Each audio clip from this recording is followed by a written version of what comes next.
ایک بھائی کا سوال ہے کہ اگر بیوی اینل سیکس میں رضامند ہو، اس صورت میں بیوی کی رضامندی کے ساتھ اینل سیکس جائز ہے یا نہیں، اس بارے میں شرعی حکم کیا ہے؟ اور یہ مسئلہ کافی مرتبہ مجھ سے واٹس ایپ پر بھی پوچھا گیا، اور کافی لوگوں نے مجھ سے کہا کہ اس پر ایک کلپ جو ہے وہ ریکارڈ کروائیں، کیونکہ کافی لوگ اس طرح کے ہیں جو اس مسئلے کو پوچھنے میں شرم محسوس کرتے ہیں، اور کافی لوگ اس طرح کے جو اس مسئلے سے لا علم ہیں، ان کے علم میں یہ مسئلہ ہے ہی نہیں۔ تو کیونکہ آج کل کافی چیزیں جو ہیں وہ غیروں کی طرف سے مسلمانوں کے اندر داخل ہو رہی ہیں، ان میں اینل سیکس بھی ہے، تو یہ جاننا ضروری ہے کہ اسلام میں اینل سیکس کا کیا حکم ہے، اور اگر میاں بیوی راضی ہیں، رضامند ہیں اینل سیکس کے لیے، تو اس بارے میں شرعی حکم کیا ہے۔ تو سب سے پہلے میں آپ کے سامنے قرآن مجید کی ایک آیات مبارکہ تلاوت کرتا ہوں۔ اللہ تبارک و تعالیٰ کا ارشاد ہے، نساؤکم حرث لکم فأتوا حرثکم انا شئتم، تمہاری عورتیں تمہاری کھیتیاں ہیں، تو آؤ اپنی کھیتیوں میں جس طرح چاہو۔ اس آیات کے تحت تفسیرات احمدیہ میں یہ بات موجود ہے کہ تم پر واجب ہے کہ عورتوں کے اس مقام میں جماع کرو جس کا اللہ نے تمہیں حکم دیا، اور وہ فرج یعنی آگے کا مقام ہے جو کھیتی کی جگہ ہے، اس کے الٹ یعنی دبر کے مقام یعنی پیچھے کے مقام میں جماع جو ہے وہ حرام ہے۔ اور اسی کے آگے لکھا ہوا ہے، تمہاری عورتیں تمہارے لیے کھیتی کی جگہ ہیں، تو ان سے جماع کرو کھیتی کی جگہ میں جو جس طرح چاہو، گھٹنے کے بل یا چت لٹا کر یا منہ کے بل لٹا کر یا کھڑا کر کے یا جھکا کر، یعنی طریقہ چاہے جو بھی ہو، لیکن جماع آگے کے مقام میں جو عورت کی آگے کی شرمگاہ ہے جس سے بچہ پیدا ہوتا ہے، جس شرمگاہ سے، وہاں پر جماع کرو، نہ کہ پیچھے کے مقام میں، دبر کے مقام میں، یہ حرام ہے۔ اور یہاں پر ایک مسئلہ اور بھی ہے کہ شوہر اگر بیوی کے دبر میں جماع کرے تو یہ وطی نہیں بلکہ لواطت ہے، اور بیوی سے بھی لواطت حرام ہے۔ یہ تفسیرات احمدیہ میں یہ بات جو ہے وہ موجود ہے۔ اور یہاں پر ایک بات اور بھی کہی جاتی ہے کہ میری بیوی میرے لیے حلال ہے، اب میں اس کے ساتھ جس طرح کا ریلیشن قائم کروں یہ میری مرضی۔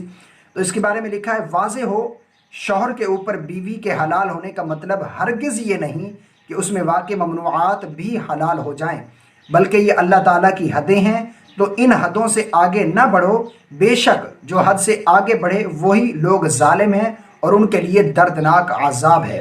اور حدیث مبارکہ میں آیا ہے، رسول اللہ صلی اللہ علیہ وسلم نے ارشاد فرمایا، جو شخص اپنی بیوی کے دبر یعنی پیچھے کے مقام اور حالت حیض میں اپنی بیوی سے جماع کیا، تحقیق اس نے کفر کیا، اور جو کچھ محمد صلی اللہ علیہ وسلم پر نازل کیا گیا اس چیز کا انکار کیا۔ اور ایک اور حدیث مبارکہ موجود ہے،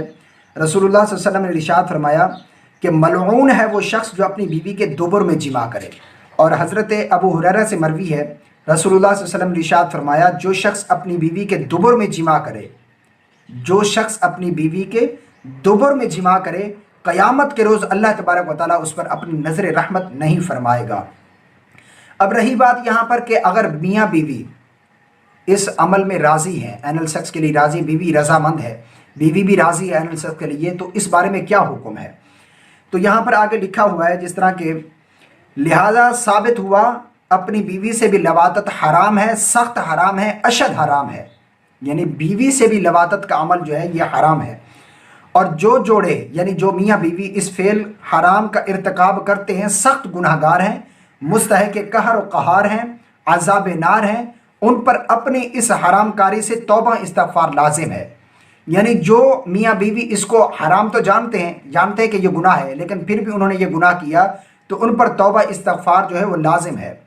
اور اس حرام کو حلال جان کر کرنے والے، یعنی جو میاں بیوی یہ کہتے ہیں کہ ہم میاں بیوی ہیں اور یہ میری بیوی میرے لیے حلال ہے، اور بیوی میاں دونوں کہیں کہ یہ ہمارے لیے حلال ہے، یعنی حلال جان کر جو ہے وہ اینل سیکس کرنا، اینل سیکس کو حلال جاننا کہ یہ حلال ہے ہمارے لیے،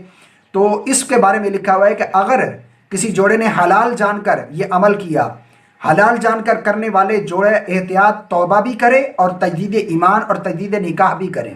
ایک روایت میں آتا ہے کہ وطی فی الدبر کو حلال جاننا یہ کفر ہے، وطی فی الدبر کو یعنی عورت کے پیچھے کے مقام میں جماع کرنا، وطی کرنا، یہ کفر ہے۔ اور اس کے بارے میں یہ بھی یاد رہے کہ یہ اتنا سنگین جرم ہے، اتنا ناپسندیدہ عمل ہے اللہ رب العالمین کی بارگاہ میں، کیونکہ سب سے پہلے لواطت کا عمل جو ہے یہ جو ہے وہ قوم لوط سے شروع ہوا تھا۔ تو اللہ تبارک و تعالیٰ اس عمل پر اتنا غضبناک ہوا کہ اللہ رب العالمین نے اس بستی کو اٹھایا اور آسمانوں کے قریب کیا اور وہاں سے نیچے الٹا گرایا، الٹا الٹ دیا اس بستی کو۔ اب یہ سمجھ رہی کہ اللہ تبارک و تعالیٰ کا غضب دیکھیں کہ اللہ تبارک و تعالیٰ نے اس بستی کو اٹھوایا اور اٹھواتی وہ سب مر گئے ہوں گے اور اس کے بعد پھر الٹ پھینکوایا۔ اب یہ بھی عذاب ہے، وہ تو بالکل بچے نہیں ہوں گے، ان کی ہڈی تو گڈی ہی نہیں بچے گی، کچھ بچا ہی نہیں ہوگا ان کا۔ لیکن اللہ کا اس عمل کو اتنا غضبناک ہے، اس عمل پر اللہ تبارک و تعالیٰ اتنا غضبناک ہوا کہ اللہ تبارک و تعالیٰ نے پھر فرشتوں کو حکم فرمایا کہ اے فرشتوں، ان کے اوپر جہنم کے پکے ہوئے پتھراؤں کی بارش کرو، یعنی جہنم کے پتھراؤں کی بارش کی گئی۔ یہ اتنا سنگین اور اللہ تبارک و تعالیٰ کی بارگاہ میں ناپسندیدہ عمل ہے۔ اور حدیث مبارکہ میں جس طرح آیا ہے کہ جو اپنی بیوی کے دبر میں جماع کرے تو قیامت کے روز اللہ تبارک و تعالیٰ اس سے نظر رحمت نہیں فرمائے گا۔ اب اپنی بیوی سے اگر کسی نے حلال جان کر یہ عمل کیا کہ یہ میرے لیے میری بیوی حلال ہے اور یہ بیوی کے دبر میں جماع کرنا بھی حلال ہے، اگر کسی نے حلال جان کر کیا تو احتیاط توبہ اور تجدید ایمان اور تجدید نکاح اس پر ضروری ہے۔